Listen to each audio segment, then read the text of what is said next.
श्री सीतारामचन्द्राभ्यां नमः। मंगलमूर्तये श्री हनुमते नमः। वाग्देवतायै श्री सरस्वत्यै नमः।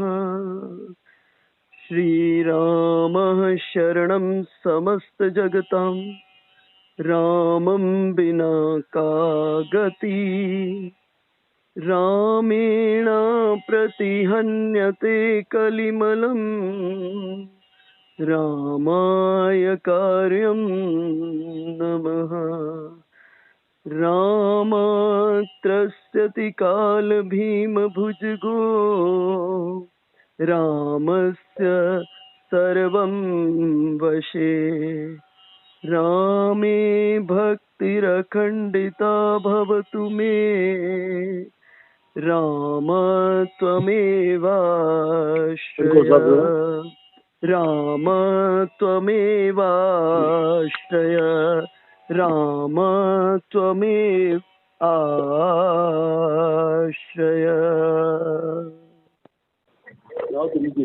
कल के सत्संग सत्र में सब लोग म्यूट कर लीजिए भाई। कल के सत्संग सत्र में हमने भरत जी के चरित्र पर चर्चा की और गोस्वामी जी महाराज अयोध्या कांड की फलश्रुति कहते हुए कह रहे हैं कि भरत जी की के ये सुंदर चरित्र को जो श्रवण करेगा, जो प्यार से सुनेगा, उसका सीताराम जी के चरणों में प्रगाढ़ प्रेम हो जाएगा और संसार के विषयों से विरक्ति हो जाएगी। पहली चीज, सीताराम जी के चरणों से प्रेम हो जाएगा और दूसरा, संसार से विरक्ति हो जाएगी। देखो, हमारे संत पर सूफी फकीरों की परंपरा में एक फकीर हुए बुल्ले शाह जी। बुल्ले शाह जी के पास एक व्यक्ति पहुंचा और उसने प्रश्न किया, परमात्मा से प्रेम कैसे हो, कैसे परमात्मा को मैं प्राप्त करूं, मेरा परमात्मा के साथ कैसे प्रीति हो, कैसे प्रेम हो। तो बड़े सरल फकीर उस समय खेत में प्याज लगा रहे थे और लगाते लगाते ही उपदेश कर दिए। कहे, बुलिया रब दा की पाना, एथों पुटिया ते एथे लाना। तो उस व्यक्ति ने कहा, ये तो बड़ा कठिन काम है, एथों पुटिया ते ओथे लाना। पहले तो इधर से उखाड़ू और फिर उधर लगाऊं, ये तो बड़ा कठिन काम है। दो दो काम हो गए, पहले मन को इधर से हटाऊं फिर उधर लगाऊं। बुल्ले शाह जी ने कहा, तुमको दो करने की आवश्यकता नहीं है, उधर लग जाएगा तो इधर से अपने आप उखड़ जाएगा। तुझे दो करने की आवश्यकता नहीं है, बस उधर लग जाए, उधर लगा तो इधर से अपने आप उखड़ जाएगा। अर्थात जो इस कथा को श्रवण करेगा उसकी सीताराम जी के चरणों में प्रीति हो जाएगी और जब सीताराम जी के चरणों में प्रीति हो जाएगी तो संसार से विरक्ति, संसार से वैराग्य अपने आप हो जाएगा। उसको करने के लिए प्रयास नहीं करना पड़ेगा। आइए अब हम अरण्य कांड में प्रवेश करते हैं। मानस के तीसरे सोपान में हम प्रवेश करते हैं। अरण्य का अर्थ होता है जंगल। अरण्य का अर्थ होता है जंगल। अयोध्या में जब बड़ा वैमनस्य बढ़ गया तो वहां से बचने के लिए अरण्य की शरण को लेना पड़ा। देखिए, जंगल में कोई सीधा साधा रास्ता नहीं होता, कोई सड़क नियम से, कोई सीधा साधा मार्ग नहीं होता। कहीं सड़क उतरती है, कहीं चढ़ती है। इसलिए अरण्य कांड में भी गोस्वामी जी महाराज अरण्य का दृश्य प्रस्तुत करते हुए अरण्य कांड में दोहे और चौपाइयों के वो नियम नहीं है जो बाल कांड और अयोध्या कांड में थे।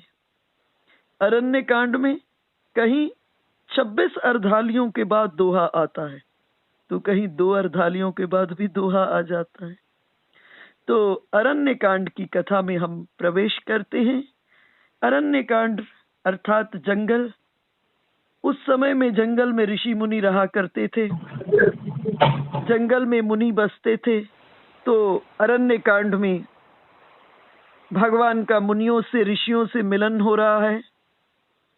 राक्षस इत्यादियों का भय होता था, तो अरण्य कांड में राक्षसों का वर्णन, अर्थात दूसरे शब्दों में कहूं तो अरण्य अपने मूल स्वरूप में अरण्य है।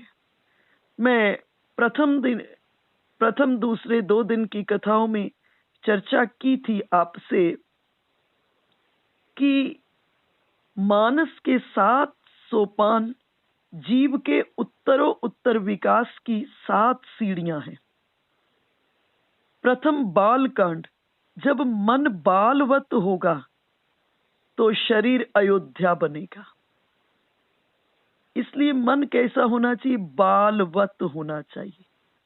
जैसे बच्चे का मन एक केंद्र में होता है, बालवत का अर्थ बच्चे का मन एक केंद्र में होता है। मन, कर्म, वाणी उसके तीनों एक सेंटर पर होते हैं। और हम आपके जीवन में यही गड़बड़ी है।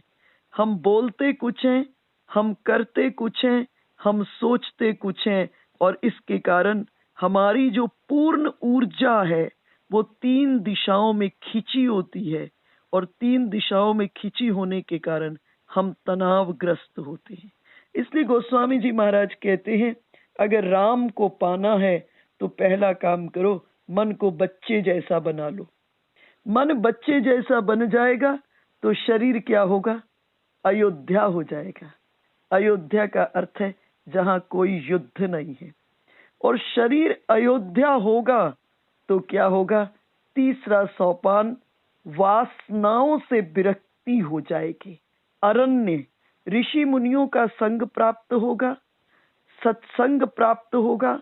संग और सत्संग दोनों के माध्यम से वासनाओं की से विरक्ति सहजता के भीतर में प्राप्त हो जाएगी। तो आइए अरण्य कांड में प्रवेश करते हैं। अरण्य कांड में गोस्वामी जी महाराज वंदना करते हुए इसमें वंदना का केंद्र रखा ब्राह्मण कुल और भगवान शंकर, और दोनों को मिलाकर इस ढंग से कहे कि जो इन 2 एक दूसरे के पूरक हैं, और जो ब्राह्मण कुल भगवान शंकर के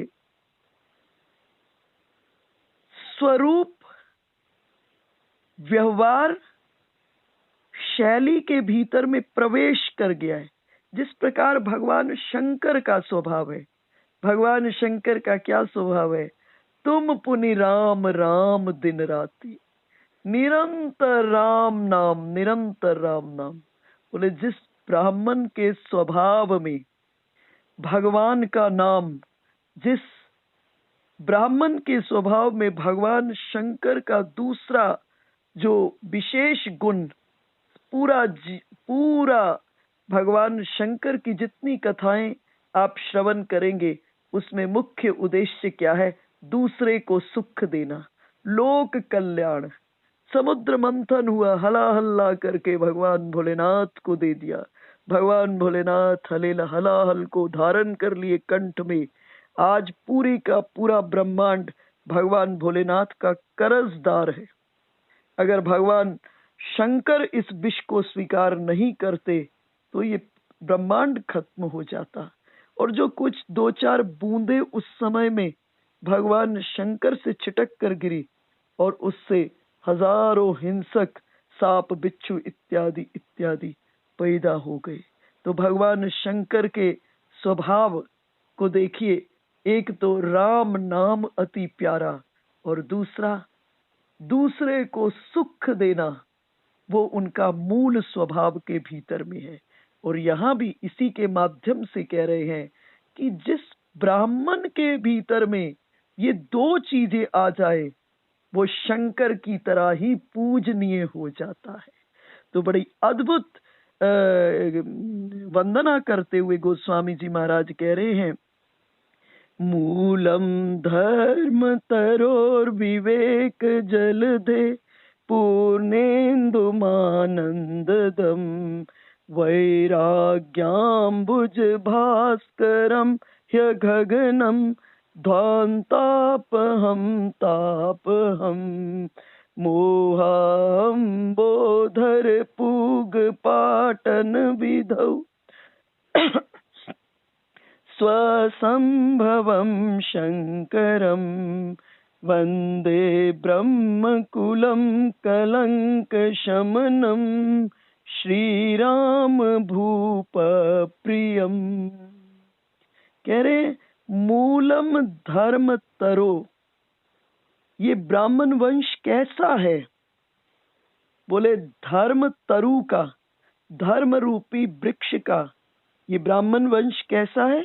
बोले धर्म रूपी वृक्ष का ये मूल है, धर्म रूपी वृक्ष की ये जड़ है।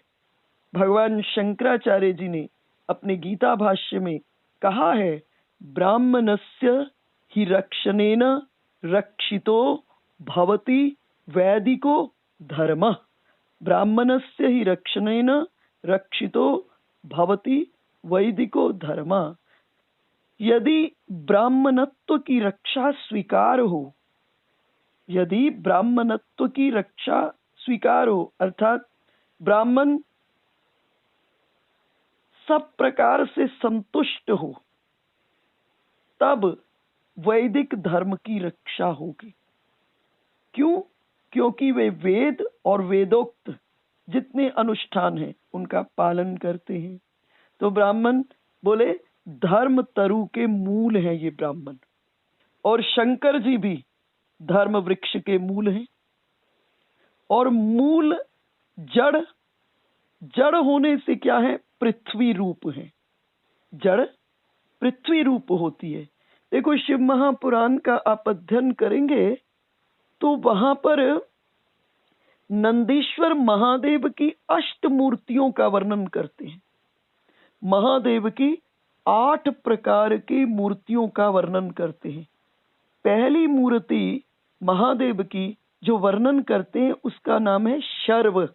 शर्व बोले महादेव ही पृथ्वी के रूप में प्रकट होकर चराचर जगत को धारण करते हैं।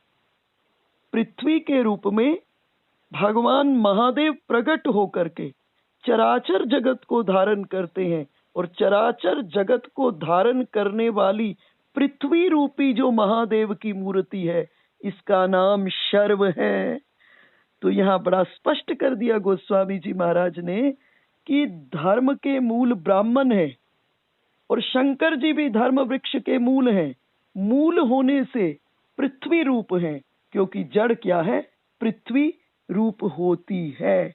तो भगवान शंकर का एक विग्रह क्या है? पृथ्वी है। तो मूलम धर्म तरोर विवेक जलधे, विवेक जलधे बोले ये ब्राह्मण वंश का सब सेवन करो, सेवा करो, उनका उनसे ज्ञान प्राप्त करो। सेवन करो का अर्थ है ज्ञान प्राप्त करो। जब ज्ञान प्राप्त करोगे तो क्या होगा? विवेक की वृद्धि होगी, विवेक का विकास होगा। और शंकर जी का सेवन करो तो बोले शंकर जी भी विवेक रूपी समुद्र को बढ़ाने वाले हैं।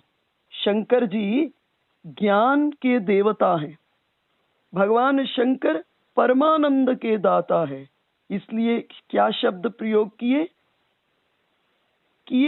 विवेक जलधे पूर्णेन्दु। पूर्णेन्दु कह करके भगवान शंकर को चंद्रमा बना दिया, अर्थात पृथ्वी और चंद्रमा 2 रूप बता दिए। तो अभी मैं आपसे चर्चा कर रही थी कि नंदीश्वर भगवान की अष्ट मूर्तियों का वर्णन करते हैं। एक मूर्ति शर्व और एक मूर्ति महादेव। जो महादेव रूपी मूर्ति है वो भगवान चंद्रमा के रूप में प्रकट होकर के, भगवान भोलेनाथ चंद्रमा के रूप में प्रकट होकर के इस पूरे सृष्टि को क्या देते हैं? रस प्रदान करते हैं। देखो जितनी वनस्पतियां हैं इनमें जब चंद्रमा की किरणें पड़ती हैं तो इनमें रस आता है, और जब सूर्य की किरणें पड़ती हैं तो ये रस पकता है। तो महादेव का जो चंद्रमा रूपी विग्रह है उसका नाम क्या है? महादेव है। तो यहां दो रूपों का वर्णन कर दिया महादेव का, एक तो पृथ्वी रूप का और दूसरा चंद्रमा रूप का। दो रूप का वर्णन कर दिए। तो कह रहे मूलम धर्म तरोर विवेक जलधे पूर्णेन्दुमानंददम वैराग्याम्बुज भास्करम। वैराग्य रूपी कमल को पुष्ट करने के लिए, खिलाने के लिए ये ब्राह्मण कुल जो है सूर्य रूप है। अरण्य कांड के इन श्लोकों में ब्राह्मण वंश की भगवान ने गोस्वामी जी ने बहुत बड़ी महिमा का गान किया है। तो कह रहे हैं वैराग्य रूपी कमल को खिलाने के लिए ये ब्राह्मण कुल क्या है? सूर्य रूप है। और शंकर भगवान तो वैराग्य देने वाले देवता हैं ही। तो क्या कह रहे हैं? वैराग्याम्बुज भास्करम हे गगनम। दूसरे करेंगे तो अगगन ध्वांताप हम ताप हम। अग किसको कहते हैं? पाप को कहते हैं, है ना। अघ घन ध्वांताप हम ताप हम। अघ घन अर्थात कि जो पाप है, मानो पाप रूपी घन, घन अर्थात मेघ, पापों के मेघों से जो अंधकार हो गया उस अंधकार को दूर करने वाले और ताप को खत्म करने वाले ये हैं। ब्राह्मण कुल क्या है? पाप नाशक है। वो कैसे पाप नाशक है?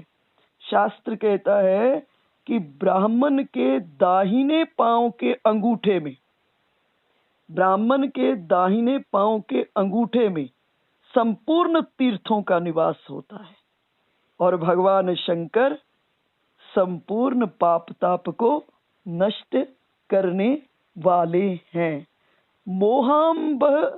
मोहाम्बोधर पूग पाटन विधौ स्व संभवम शंकरम। कह रहे हैं तापनाशक होने से ब्राह्मण कुल क्या है? जल रूप है, और भगवान शंकर तो जल रूप है ही।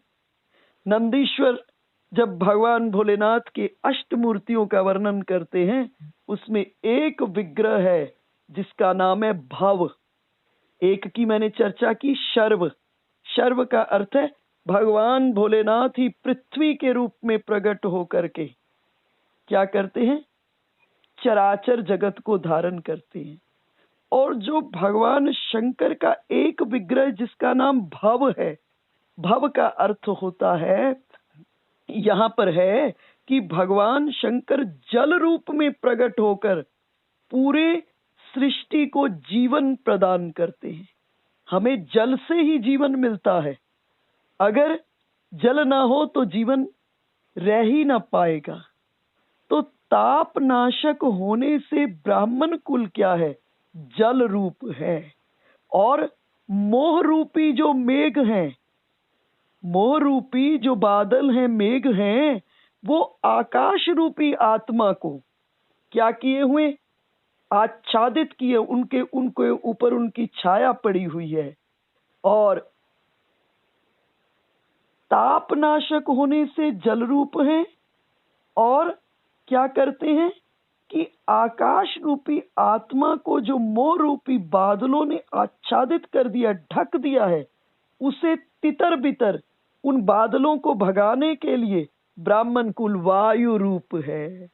तो भगवान शंकर की अष्ट मूर्तियों का वर्णन करते हुए एक विग्रह है शर्व, जो पृथ्वी रूपा भगवान की मूर्ति है।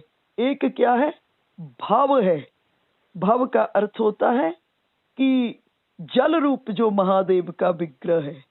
और एक रूप है भौम, अर्थात आकाश रूप है। और एक रूप महादेव का क्या है? वायु रूप है।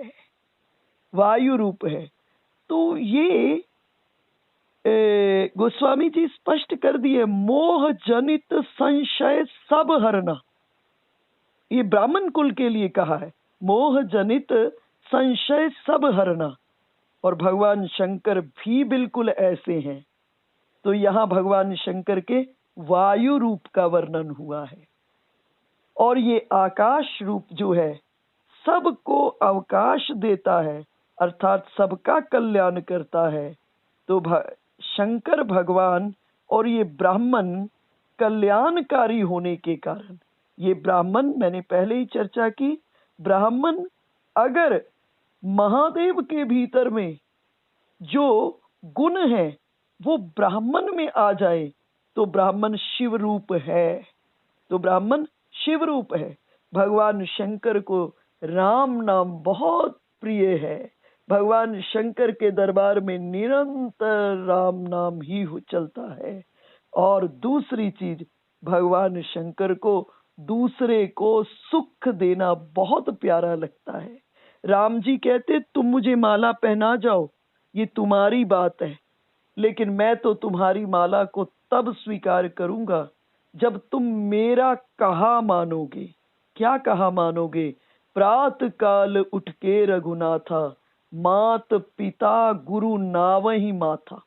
ब्रह्म के अवतार होकर के श्री राम प्रातः काल उठकर प्रथम प्रणाम किसको करते हैं? माँ को करते हैं, पिता को प्रणाम करते हैं, आचार्य को प्रणाम करते हैं। जब ब्रह्म के अवतार होकर श्री राम माँ को प्रणाम कर रहे हैं, पिता को प्रणाम कर रहे हैं, आचार्य को प्रणाम कर रहे हैं, तो हमको कौन से सुरखाब के पर लग गए हैं कि हम इसको भूल गए हैं। तो ये ब्राह्मण कुल कैसा है? बोले ये ब्राह्मण कुल कैसा है? बोले कलंक शमनम, वंदे ब्रह्म कुलम कलंक शमनम, श्री राम भूप प्रियम। कह रहे ये ब्राह्मण कुल कैसा है? कलंक शमनम, किसी को कलंक लग गया हो, किसी कारण से किसी को कलंक लग गया हो, और यदि ब्राह्मण कुल उसके अनुकूल हो जाए तो उसको पवित्र करके सारा कलंक मिटा देते हैं। अर्थात पूर्व में कोई असद कर्म हो गया है ना, आज जीवन क्या है? प्रारब्ध का ही तो हम भोग रहे हैं, कुछ नए कर्म कर रहे हैं। तो जो पूर्व का प्रारब्ध में असद हो गया, आज हमारे कंट्रोल में तो है नहीं, हो चुका है। अब उसके लिए क्या किया जाए? नियम से, शास्त्र के विधि विधान से संबंधित देवताओं को प्रसन्न किया जाए तो उसके प्रभाव से आप मुक्त हो सकते हो। गोस्वामी जी महाराज तो बहुत उदार होकर के कह दिए, मंत्र महामणि विषय ब्याल के, बेटत कठिन कुअंक भाल के। जो राम नाम है, जो मंत्र है, राम नाम तारक मंत्र है, कोई मंत्र है, वो क्या करता है?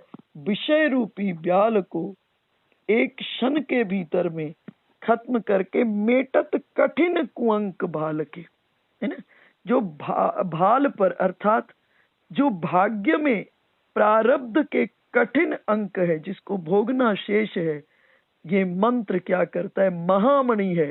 मंत्र महामणि, विषय ब्याल के, मंत्र महामणि है। और ये मंत्र रूपी महामणि क्या करती है? कठिन कुअंक, जो भाग्य के कठिन अंक है, सहज अपनी कृपा से पूर्व का जितना भी असद है खत्म हो जाता है। तो ब्राह्मण अनुकूल हो जाए तो पवित्र करके सारा कलंक मिटा देते हैं। और ब्राह्मण भगवान श्री राम के बहुत प्यारे हैं। श्री राम के बारे में कहा है, प्रभु ब्रह्मण्य देव में जाना। श्री राम, श्री कृष्ण दोनों बहुत बड़े ब्राह्मण भक्त हुए हैं। तो वंदे ब्रह्म कुलम कलंक शमनम श्री राम भूप प्रियम। श्री राम भूप हैं प्यारे। पहले तो इसका दो, श्री राम भूप प्रियम है ना। श्री राम भूप हैं प्यारे जिनके, एक तो अर्थ हो जाएगा, ठीक है। और दूसरा अर्थ क्या हो गया? राम भूप के जो प्यारे हैं, है ना। श्री राम भूप हैं प्यारे जिनके, मतलब जिन्हें श्री राम बहुत प्यारे हैं। और दूसरा अर्थ क्या हो गया? राम को जो बहुत प्यारे हैं। एक, श्री राम को जो बहुत प्यारे हैं, और दूसरा जो राम से बहुत प्यार करते हैं। एक राम से बहुत प्यार करते हैं और दूसरा राम जिनको बहुत प्यार करते हैं। तो वंदे ब्रह्म कुलम कलंक शमनम श्री राम भूप प्रियम। और ये ब्राह्मण कौन है? श्री राम के आत्मा हैं। और शंकर जी भी कौन है? श्री राम के आत्मा हैं। ऐसे ब्राह्मण कुल और शंकर स्वरूप ब्राह्मण कुल, दोनों को कहा है। ऐसे ब्राह्मण कुल और शंकर स्वरूप ब्राह्मण कुल, और ब्राह्मण कुल के रूप में शंकर भगवान की हम वंदना करते हैं। तो सुंदर वंदना गोस्वामी जी ने गाई। अगले वंदना के क्रम में राघवेंद्र सरकार की वंदना कर रहे हैं। सांद्रानंद पयोद सौभगतनुम पीतांबरम सुंदरम पानौ बाण शरासनम कटिलस तुन्नीरभारंबरम राजीवायत लोचनम धृत जटा जूटेन संशोभितम सीता लक्ष्मण संयुतम पथिगतम रामाभिरामम भजे। राघवेंद्र सरकार की वंदना करते हुए पहले ब्राह्मण कुल भगवान शंकर की वंदना, और उसके बाद राघवेंद्र सरकार की वंदना करते हुए कह रहे हैं, जिनका विग्रह जलयुक्त मेघों के समान है, सुंदर श्याम वर्ण, आनंद घन है, जो सुंदर पीत वस्त्रों को धारण किए हैं, हाथों में बाण है, धनुष है, कमर में उत्तम प्रकार के तरकस को से सुशोभित है कमर, कमल के समान जिनके विशाल नेत्र है, माथे के ऊपर में जटाजूट, मस्तक पर जटाजूट धारण किए हैं, और सीता जी के साथ सुंदर शोभायमान है, और सीता जी लक्ष्मण जी सहित मार्ग में चलते हुए आनंद देने वाले श्री राम को मैं भजता हूँ। और गोस्वामी जी महाराज जब भी कथा के परिवेश को बदलते हैं तो उनका एक अपना नियम है, कहते हुए कि अभी तक जो मैंने चर्चा की पुरनर भरत प्रीति में गाई, अब तक मैंने भरत जी के चरित की, भरत जी के प्रेम की कथा को कहा, और अब प्रभु चरित सुनऊं अति पावन। अब भगवान ने जो वन के भीतर में, अरण्य के भीतर में नाना प्रकार की लीलाएं की हैं, उन चरित को, उन कथाओं को आप सुने। और बड़ा सुंदर वर्णन आता है। शंकर भगवान पार्वती जी को इस जगह सावधान करते हैं, कहे पार्वती सावधान रहना, भगवान के जो गुण है ना वो बहुत गूढ़ है, भगवान की लीलाएं बड़ी गूढ़ है, और बड़े बड़े ज्ञानी पंडित मुनि लोग इससे वैराग्य प्राप्त करते हैं, लेकिन जिनको भगवान के चरित्र के भीतर में रस नहीं है, जिनको भगवान के चरित्र में रुचि नहीं है, जिनको धर्म में प्रीति नहीं है, ऐसे लोग जब भगवान के लीलाओं की कथाओं को, चरित्र को सुनते हैं तो इनको भगवान के चरित्र में भी मोह पैदा हो जाता है, मोह पैदा हो जाता है। अब कृष्ण कथा सुनकर कई लोग कहते हैं ना, देखो कृष्णचंद्र ने भी तो चोरी की। अब उस लीला के उद्देश्य को नहीं समझ रहे हैं कि भगवान किसकी चोरी कर रहे हैं। कितना अद्भुत विषय है। भगवान किसकी चोरी कर रहे हैं? नवनीत चोर। भगवान कौन है? नवनीत चोरा, माखन चुराते हैं। अब ये माखन किसका प्रतीक है? ये माखन मन का प्रतीक है। और ये गोपियां कौन है? ये गोपियां बड़े बड़े सिद्ध हैं, बड़े बड़े ऋषि मुनि हैं। नाना प्रकार की गोपियों का चर्चा आई है। तो इन्होंने अनेक जन्मों के भीतर में अनेक साधनाएं की, लेकिन फिर भी मन में से सूक्ष्म दोष नहीं गए। भगवान के पास गए। भगवान ने कहा, देखो मैं अवतार लेकर के ब्रज में पधार रहा हूं, तुम सब भी ब्रज में जन्म लो, और मेरी जब लीलाओं का दर्शन करोगे तो मन में से सूक्ष्म दोष सहज में निकल जाएंगे। और भगवान इस माखन चोरी की लीला के माध्यम से, ये जो बड़े बड़े सिद्ध, बड़े बड़े विरक्त, बड़ी बड़ी गोपियां हैं, इन्होंने जब प्रार्थना की कि प्रभु ये जो मन है ना, इसमें इतनी साधना करने के बाद भी सूक्ष्म दोष आ ही जाते हैं, प्रभु ऐसा करो इस मन को ही चुरा लो ना, झंझट ही खत्म हो जाएगा। हमारी वस्तु ही नहीं चुरा कर तुम ले गए तो फिर तो झंझट ही खत्म हो जाएगा। और जब वस्तु चुरा कर ले जाते ना, जैसे पुराने जमाने में आज भी परंपरा है, आपके घर कोई भेंट भेजे बर्तन में, कोई सामान बर्तन में भेजे और आपको बर्तन खाली करके वापस लौटाना हो तो क्या करते हो? आप अपने घर से उस बर्तन में कुछ भर के देते हो। यहां भी भगवान इस मन को चुरा रहे हैं, और इस मन में से जो भरा था वो तो प्रभु ने निकाल लिया। अब भगवान क्या भर के देते हैं?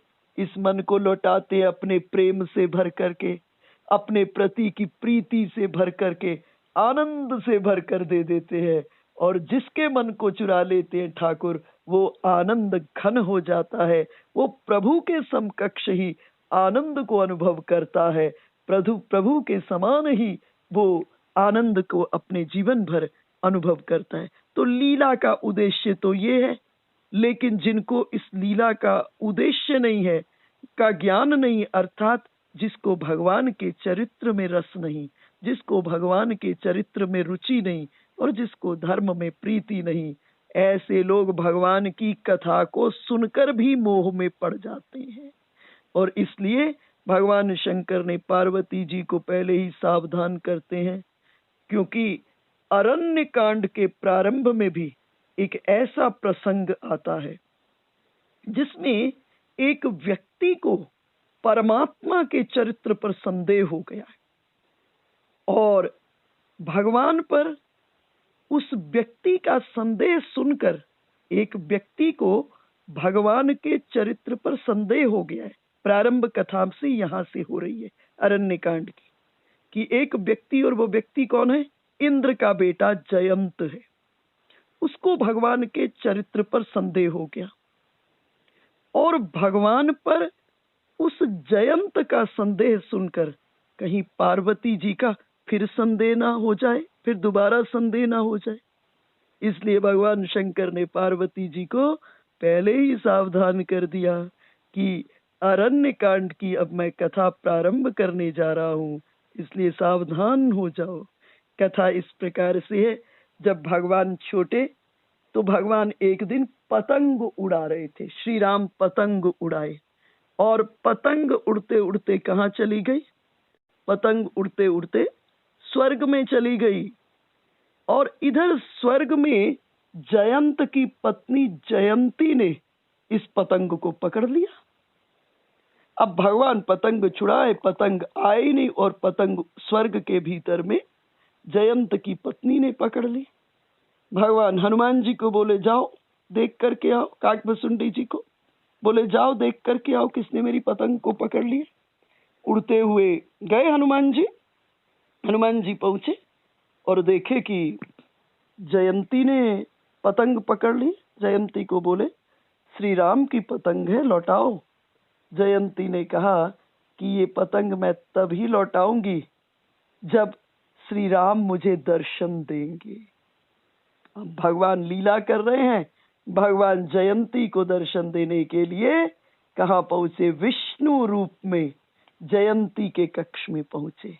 जयंती ने जब भगवान के चतुर्भुज विष्णु रूप का दर्शन किया और पतंग को दिया, और जैसे ही जयंती के कक्ष से बाहर निकल के प्रभु गए, दृष्टि पड़ी जयंत की। जयंत विचार किया, ये विष्णु मेरी पत्नी के कक्ष में क्यों गए? और मन के भीतर में ये विचार था।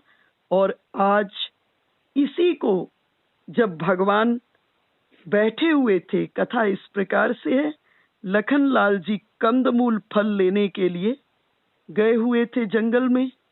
भगवान राम और सीता जी दोनों स्फटिक शिला के ऊपर में अकेले आज बैठे थे। कोई मर्यादा का उल्लंघन नहीं है, एकांत स्थान है। रोज का नियम था, सीता जी पुष्प चुन करके माला बनाती थी और राघवेंद्र सरकार के कंठ में पहनाती और पूजा कर लेती थी। आज भगवान ने पुष्पों को चुना और खुद माला बनाई। और जब सीता जी प्रणाम करने आई, तब पहले भगवान ने सीता जी के कंठ में माला पहना दी। सीता जी को बड़ा आश्चर्य हुआ कि ये कैसा आज उल्टा क्रम हो रहा है। बोली कि मैं आपके कंठ में माला पहनाऊं ये तो उपयुक्त है, किंतु आज आपने माला पहनाई। राम जी बोले, सुनो सीते, आज तक आप माला पहनाया करती थी, क्योंकि अयोध्या कांड की राम कथा का मुख्य कार्य जो था उसमें मुख्य पात्र मैं था। लेकिन अरण्य कांड से जो कथा शुरू होने वाली है उसमें मुख्य भूमिका आपकी है। और आद्य शक्ति के रूप में मैं आपका स्वागत करता हूं। आप अब अपनी लीला को प्रारंभ करें, क्योंकि अब रावण आने वाला है और वह जो करेगा उसके फलस्वरूप उसका वध होगा। तो आप अपनी लीला को प्रारंभ करें। इधर 13 बरस पूरा होने को है और इस बात को बताने के लिए राघवेंद्र सरकार ने सीता जी का सम्मान करते हुए सीता जी के कंठ के भीतर में माला को पहनाया है। माला बनाई, पहनाए, बालों में पुष्प लगाए सीता जी के। आज भगवान सीता जी का श्रृंगार कर रहे हैं। आदर्श दाम्पत्य का ये एक नमूना है। जंगल में एक कुटिया में रहते हैं, फिर भी पति पत्नी का जीवन कितना प्रेम भरा है, कितना आदर्श भरा है। दोनों कितने संतुष्ट हैं अपने दाम्पत्य जीवन के माध्यम से। भगवान सीता जी को आज सवार रहे थे और एकांत में थे, और उसी समय ये जयंत आया।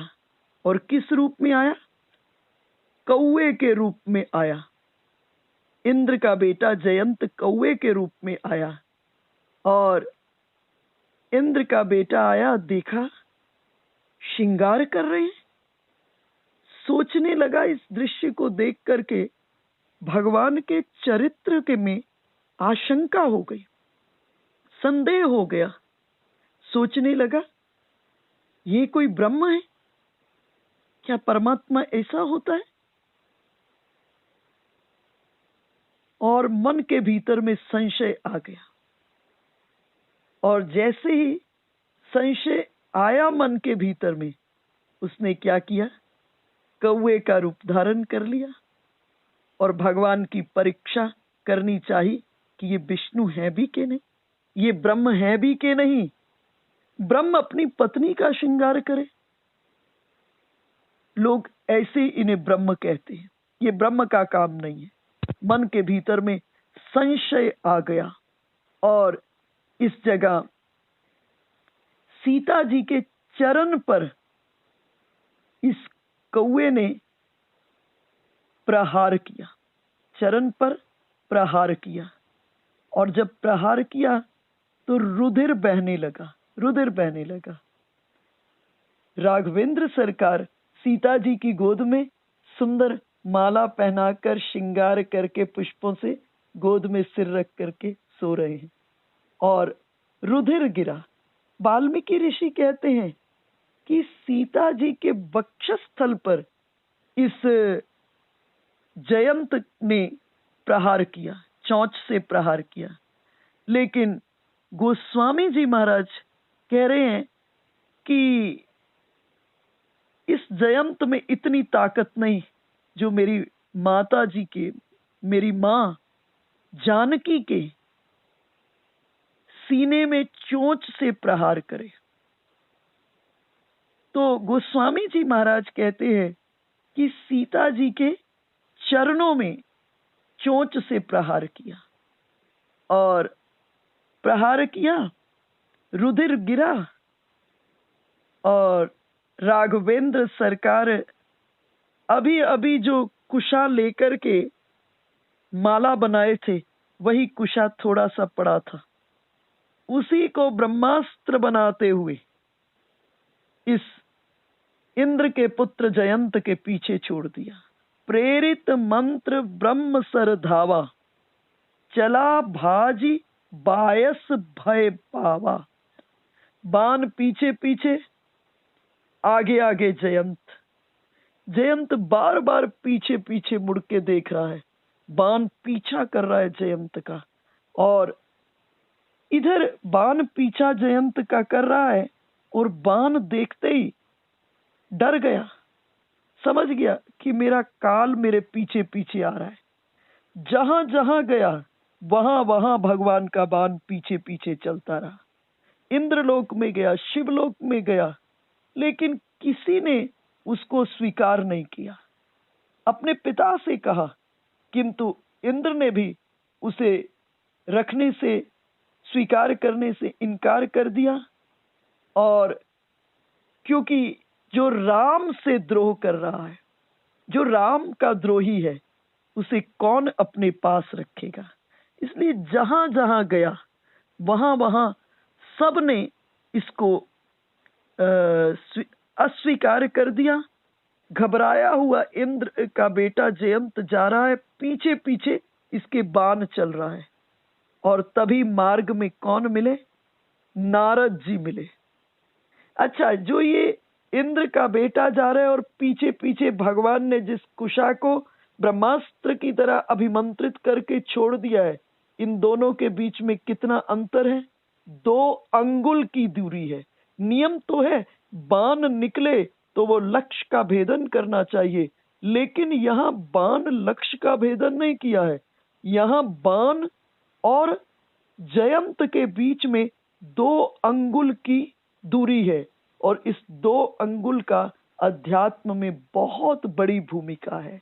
आपने कथा सुनी होगी, जिस समय अम्बरीश की सेवा के भीतर में जो भगवान के सुदर्शन चक्र थे, अम्बरीश की सेवा में भगवान के सुदर्शन चक्र थे, तो दुर्वासा ऋषि आ गए।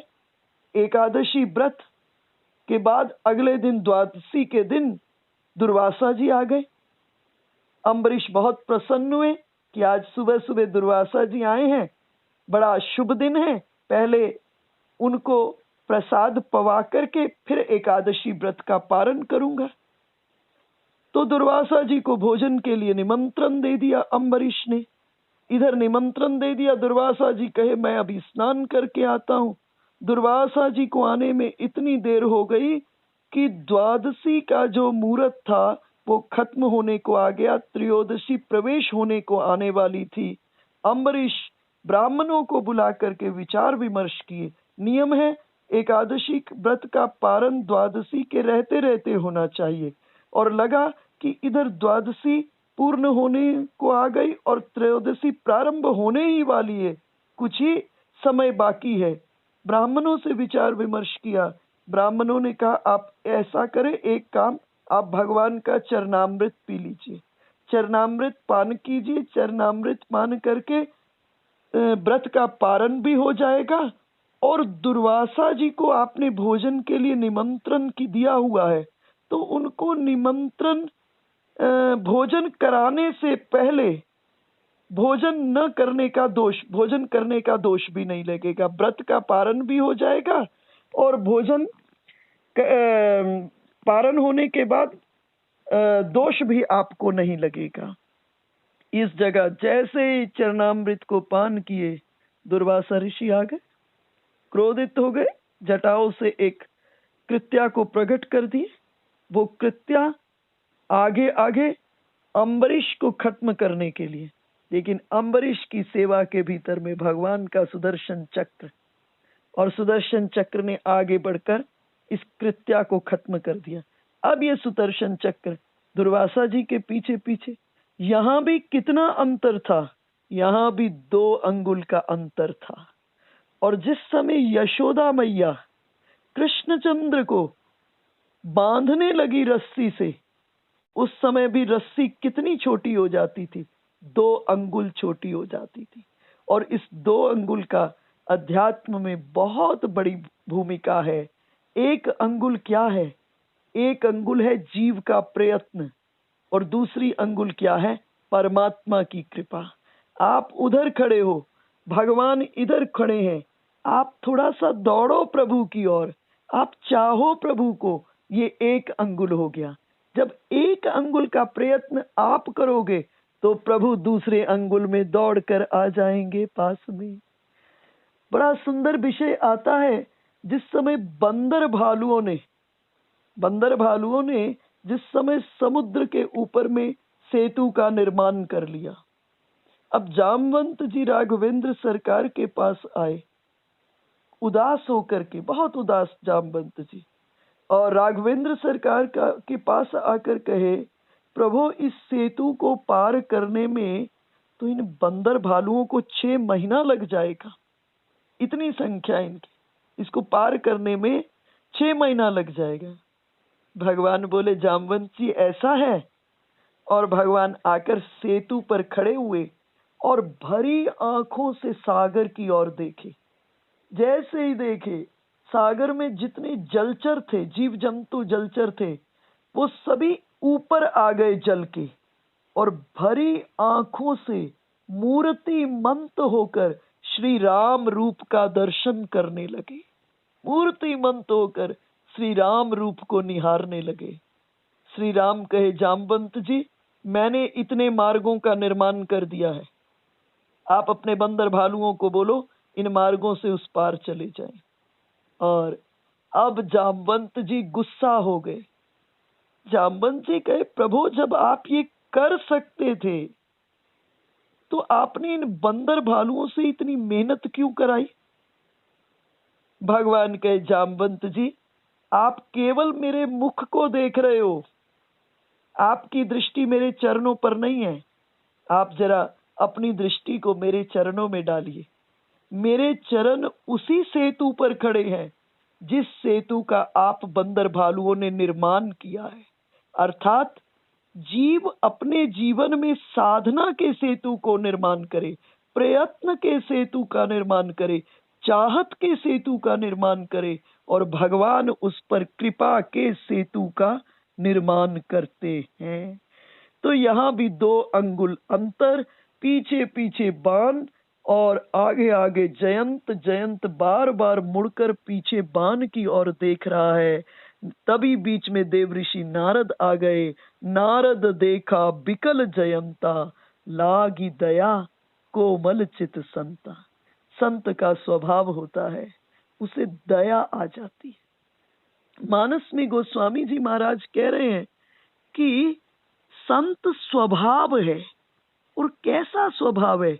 बोले, बाल दोष गुण गनहि न साधु। ये लक्ष्मण जी के कंटेक्स्ट में चौपाई कही गई है। तो लक्ष्मण जी के लिए तो बालक, लेकिन हम आप जितने हैं ना, हम सब के लिए मूर्ख। बोले साधु कौन है? बोले जो मूर्ख के गुण दोष नहीं देखता, बल्कि क्या देखता है? छेद देखता है। छेद का अर्थात जहां पर अभाव है, जहां पर माइनस है जिंदगी के भीतर में, जहां कमी है जिंदगी के भीतर में, साधु उसको देखता है और देखकर उसी छेद से उसके भीतर में जाता है और जाकर उसको उसी रस को पिलाना चाहता है जिस रस का वो स्वयं पान कर रहा है। तो संत क्या है? स्वभाव है। बाल दोष गुण गणहीन साधु। मानस में वंदना के क्रम में गोस्वामी जी वंदना करते हुए साधु चरित की वंदना करते हैं। कहते हैं साधु चरित शुभ चरित कपासु, निरस बिसद गुणमय फल जासु, जो सही दुख पर छिद्र दुरावा, बंदनीय जेहि जग जस पावा। बोले साधु क्या है? चरित। कैसा साधु का चरित है? बोले शुभ चरित कपासु। साधु का चरित कैसा है? बोले कपास के फूल जैसा। कपास का फूल कैसा होता है? बिल्कुल उज्जवल सफेद होता है, लेकिन रस नहीं होता, नीरस।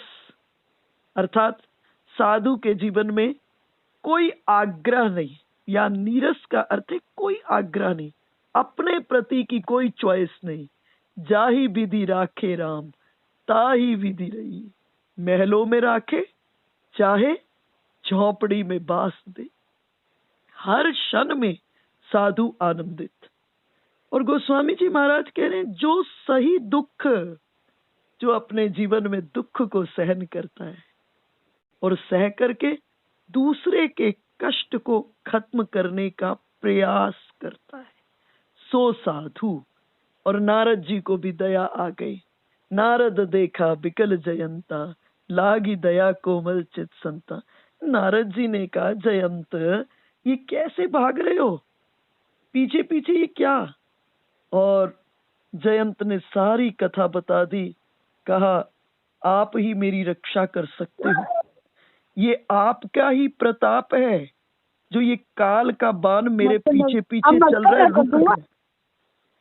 ये जो काल का बाण है मेरे पीछे पीछे चल रहा है, ये आपकी कृपा से रुक गया है, ये आपकी ही कृपा है।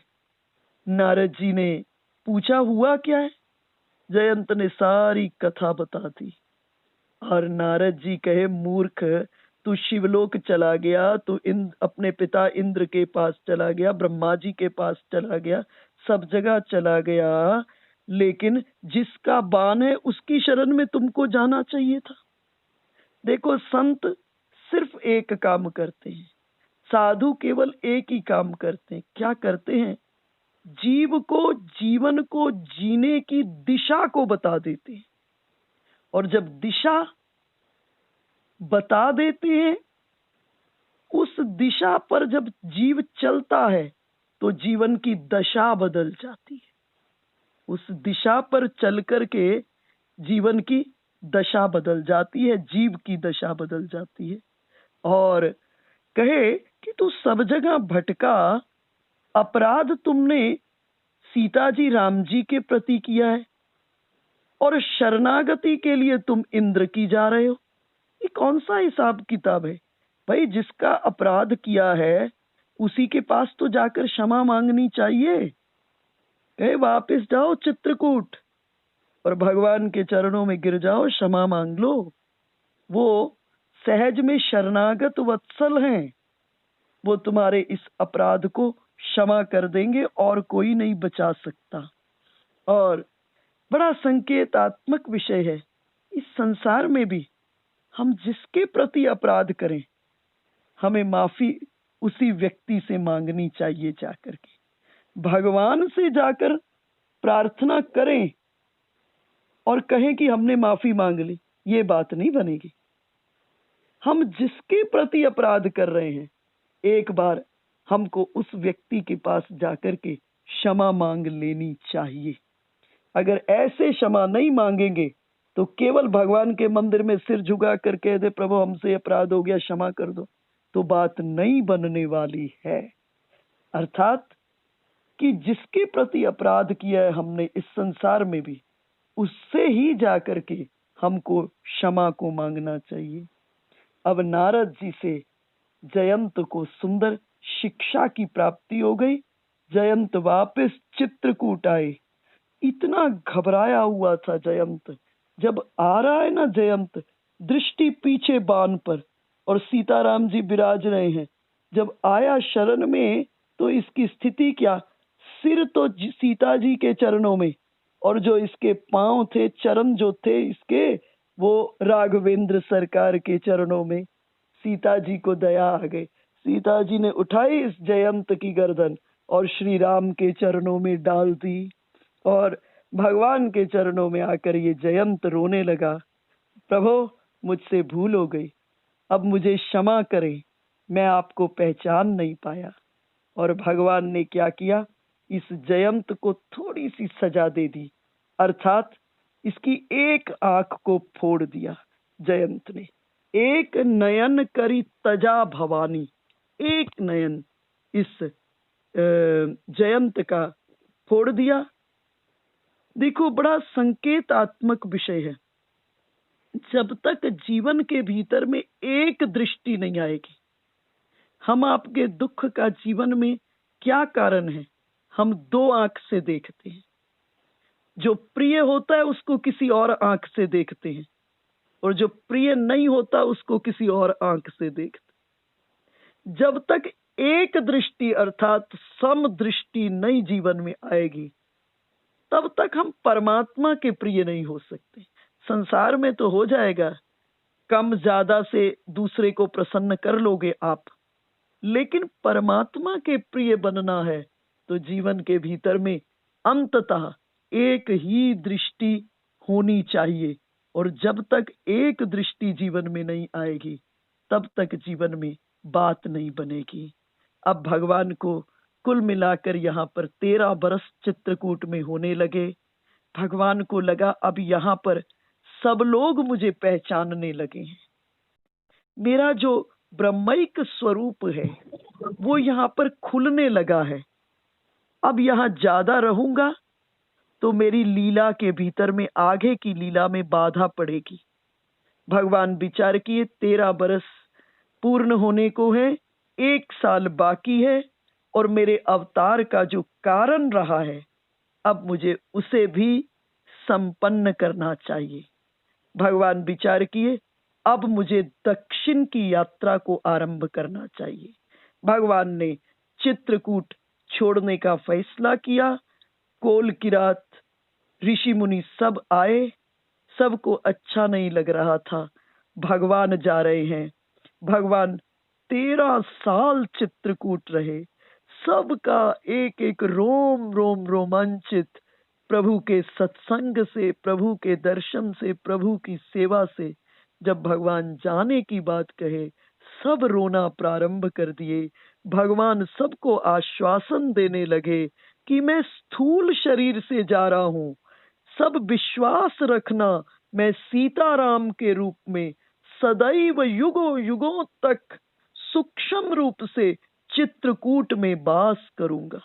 भगवान ने सबको ये विश्वास दिलाया, और ये आज भी सत्य है, फलश्रुति है कि जो चित्रकूट में रह करके 6 मास तक कंदमूल फल को खाकर फलाहार केवल ग्रहण करके दिन रात सीताराम नाम का जप करेगा, उसे सीताराम जी का दर्शन चित्रकूट में आज भी होता है। भगवान ने सबको आश्वासन दिया। चित्रकूट से दक्षिण की ओर अब भगवान ने अपना मुख मोड़ा, और जैसे ही दक्षिण की ओर भगवान ने मुख मोड़ा, सभी के सभी जो राक्षस थे उनको अपने अपने स्थानों पर नाना प्रकार के अपशकुन होने लगे। सबके सामने में नाना प्रकार की स्थितियां पैदा होने लगी। राघवेंद्र सरकार लक्ष्मण जी और सीता जी के साथ, लक्ष्मण जी सीता जी के साथ श्री राम महर्षि अत्रि के आश्रम में पहुंचे। अत्रि ऋषि ने राघवेंद्र सरकार का बहुत सम्मान किया। भगवान ने अत्रि ऋषि को प्रणाम किया। अत्रि ऋषि उन्हें अपने आश्रम में लाए, बहुत स्वागत किया, कंदमूल फल इत्यादि समर्पित किए, पूजा किए, स्तुति की। और अत्रि अनुसुईया आश्रम बहुत प्यारा है। अत्रि शब्द का क्या अर्थ होता है? अत्रि शब्द का अर्थ है यत्र त्रय नास्ति, जहां पर 3 नहीं है। यत्र त्रय नास्ति स अत्रि, अर्थात तीन क्या नहीं है। जहां भगवान अत्रि ऋषि के आश्रम में पहुंचे, अत्रि का अर्थ क्या है? यत्र त्रय नास्ति, जहां पर तीन नहीं है, जहां सतोगुण नहीं, रजोगुण नहीं, तमोगुण नहीं, क्या है? केवल भगवान का भाव है जो तीनों गुणों से ऊपर उठ गया है। श्रीमद् भगवद गीता में कृष्णचंद्र कहे अर्जुन को, अर्जुन त्रैगुण्या विषया वेदा नैस्त्रैगुण्यो भव अर्जुन। अर्जुन, तीन गुण वेद का विषय है और मैं कहता हूं तुम इन तीनों गुणों से ऊपर उठो। अर्जुन ने कहा तीनों गुणों से ऊपर उठकर क्या करूं? भगवान ने कहा तुम मेरे गुणों में आ जाओ। अर्जुन ने कहा प्रभु आपके गुणों में आऊंगा तो आप क्या करोगे? भगवान ने कहा जब तुम मेरे गुणों में आ जाओगे तो निवशिष्यसि मय्येव अतः ऊर्ध्वं न संशय, तुम मुझ में ही निवास करोगे, इसमें जरा सा भी संशय नहीं है। और अनुसूया किसको कहते हैं? अनुसूया का अर्थ है जहां असूया वृत्ति नहीं है, जहां असूया वृत्ति नहीं है। असूया वृत्ति का अर्थ है जहां मद और मात्सर्य नहीं है। और जब ये दो वृत्तियां आपस में मिलती हैं, अत्रि वृत्ति और अनुसूया वृत्ति, जब ये दो वृत्तियां आपस में मिलती हैं तो ब्रह्मा, विष्णु और महेश ये भी इनके घर में नन्हे नन्हे बच्चे बनकर खेलने के लिए आनंदित होकर के प्रकट हो जाते हैं। एक सुंदर कथा को सुने। एक बार देवऋषि नारद गए ब्रह्मा जी के पास। ब्रह्मा जी ब्रह्मलोक में ध्यानस्थ थे तो ब्रह्मानी ने स्वागत सत्कार किया। ब्रह्मानी ने पूछा कि देवऋषि आज बहुत दिन बाद आए, कहाँ रहते हो आजकल? देवऋषि कहे अब मैं कहीं आता जाता नहीं, आज तो आ गया लेकिन आता जाता नहीं हूँ। अब मैं अत्रि अनुसूया आश्रम में रहता हूँ, वहां मुझे बड़ा आनंद मिलता है, वहां जैसा आनंद कहीं नहीं है। और ब्रह्मानी ने पूछा क्या विशेषता है? और नारद जी कहे अनुसूया जी जो है ना, उन जैसी नारी नहीं है इस ब्रह्मांड में। पूछा क्या विशेषता है? बोले विशेषता है पातिव्रत धर्म के भीतर में बड़ी निपुण है, उन जैसी वात्सल्यमयी करुणामयी कोई देवी नहीं है। और ये कह करके चल दिए। ब्रह्मानी के मन में अनुसूया जी के प्रति ईर्ष्या आ गई और यहां से चल दिए नारद जी बैकुंठ में। देखो भगवान ने जब कोई लीला करनी होती है ना, नारद जी का रोल क्या है? उस लीला की प्लेटफॉर्म को बनाते हैं, उस लीला की भूमिका को बनाने का रोल नारद जी का है। अब नारद जी आगे पहुंच गए बैकुंठ में। बैकुंठ में लक्ष्मी जी मिली। लक्ष्मी जी ने पूछा आजकल आते नहीं देवऋषि, कहाँ रहते हो? बोले अब कहीं आता जाता नहीं हूँ, अब तो मैं अत्रि अनुसूया आश्रम में खूब आनंद पाता हूँ। बोले वहां जैसा आनंद कहीं नहीं। पूछा क्यों, क्या विशेषता है? बोले अनुसूया माता है ना, बहुत करुणामयी, बहुत वात्सल्यमयी, और उन जैसा पातिव्रत धर्म में निपुण कोई नहीं। ये कहकर यहां भी ईर्ष्या का बीज बोकर चल दिए। उसके बाद कहां पहुंचे? पार्वती जी के पास। पार्वती जी भी नारद जी का स्वागत सत्कार किए। पूछे आजकल आते नहीं हो देवऋषि, क्या बात है? कहे अब नहीं कहीं आता जाता, बड़ा आनंद मिलता है, खूब आनंद प्राप्त करता हूं मैं अत्रि अनुसूया आश्रम में। और हाँ, अनुसूया जी जैसी कोई इस पृथ्वी पर नारी नहीं है। यहाँ भी ईर्ष्या का बीज बोया, चल दिए। तीनों इकट्ठी मिली और मिलकर के विचार की हमको कुछ ऐसा करना चाहिए कि अनुसूया जी का पातिव्रत धर्म खत्म हो जाए। तीनों ने, और इतने में तीनों के पतिदेव आ गए। पूछा क्या बात है?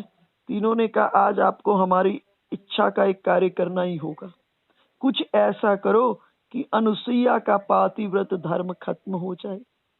तीनों ने समझाया कि अनुसूया जी बड़ी ममतामयी, बड़ी करुणामयी, बड़ी वात्सल्यमयी है, तुम लोग ऐसा क्यों कर रही हो? परंतु जिद कर दी और प्रभु को लीला करनी थी। तीनों अपने वेश को बदले, यति के वेश में, सन्यासी के वेश में आज प्रातःकाल अत्रि अनुसुईया आश्रम में पहुंचे।